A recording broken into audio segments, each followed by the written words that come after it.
తమను రెగ్యులర్ చేయాలనే డిమాండ్తో contract staff నర్సులు చేస్తున్న ఆందోళన శుక్రవారానికి 8వ రోజుకు చేరుకుంది. ఈ సందర్భంగా వందలాది మందితో భారీ ర్యాలీ నిర్వహించారు. శుక్రవారం ఉదయం కేజీహెచ్ గేటు వద్ద నుంచి జగదాంబ జంక్షన్లోని క్లాక్ టవర్ వరకు వెళ్లి క్లాక్ టవర్ నుంచి కేజీహెచ్ వరకు ఈ నిరసన ర్యాలీ కొనసాగింది. నర్సుల పోరాటానికి ఇప్పటికే సంఘీభావం ప్రకటించింది. బీవీ రామ్ ఈ సందర్భంగా మీడియాతో మాట్లాడుతూ గత ప్రభుత్వం తీసుకున్న అనాలోచిత నిర్ణయాల వల్ల సమస్య ఉత్పన్నమైంది అన్నారు. రోగులకు అవసరమైన వైద్య సేవలు అందించేందుకు నర్సింగ్ విద్యలో డిగ్రీ, పీజీ, పీహెచ్డీ పూర్తి చేసి అనేక సంవత్సరాల నుండి ముఖ్యంగా కోవిడ్ కష్టకాలంలో కూడా వారియర్లుగా పనిచేసిన కాంట్రాక్ట్ స్టాఫ్ నర్సులను పక్కన పెట్టి ఏఎన్ఎంలకు స్టాఫ్ నర్సులుగా పోస్టింగ్లు ఇచ్చే ప్రయత్నం ఎంతమాత్రం సరికాదన్నారు.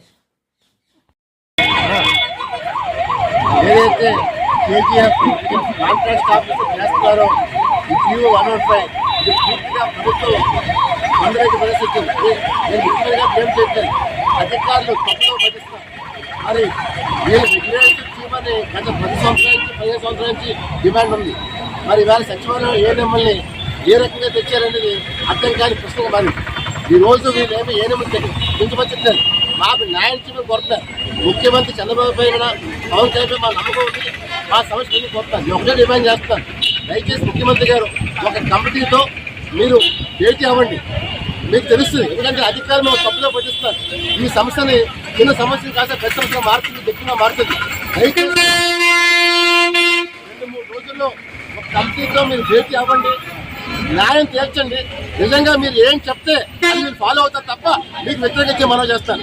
మీరు తెలియకుండా కృష్ణబాబు తప్పుడు నిర్ణయాలతో తప్పుడు డైరెక్షన్తో తప్పులో పట్టిస్తారు.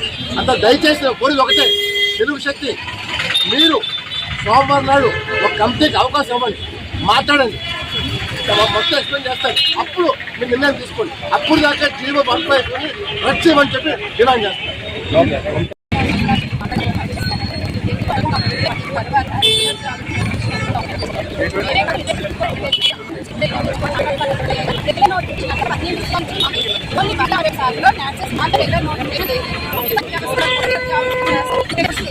మరి గవర్నమెంట్ కాంట్రాక్ట్ స్టాఫ్ మాకు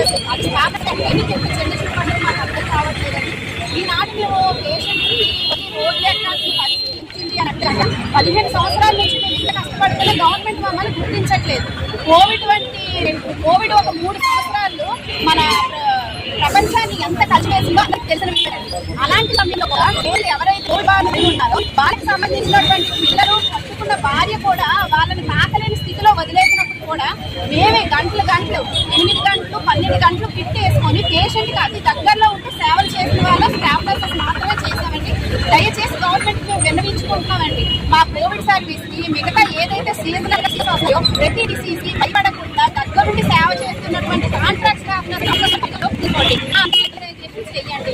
మేము చేస్తున్న పోరాటం న్యాయ పోరాటమేనండి. మేము అన్యాయంగా ఏది గవర్నమెంట్ అయితే అడగటం లేదు. మేము చేస్తున్న పోరాటం న్యాయమైంది కాబట్టి మాకు చాలా మంది వైజాగ్ నుంచి మిగతా దగ్గర నుంచి కూడా సపోర్ట్ ఇస్తున్నారని మన తెలుగు శక్తి అధ్యక్షుడు రామ్ గారు కూడా మనకి అందుకే మాకు కాంట్రాక్ట్ స్టాఫ్ నర్సెస్ అందరికీ కూడా సపోర్ట్ ఇవ్వడానికి వచ్చారండి.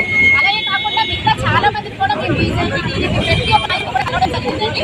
ప్రతి ఒక్కరు మాకు మద్దతు తెలియజేస్తారు. దయచేసి ఈ విషయాన్ని గవర్నమెంట్ మరొకసారి దయచేసి గవర్నమెంట్ లో మన సీఎం అయినటువంటి చంద్రబాబు నాయుడు గారు, డిప్యూటీ సీఎం పవన్ కళ్యాణ్ గారు మరొకసారి ఈ విషయం గురించి పునఃపరిశీలన చేసి మాకు ఏది న్యాయం జరుగుతుందో ఆ నిర్ణయం తీసుకుంటే శాంతి.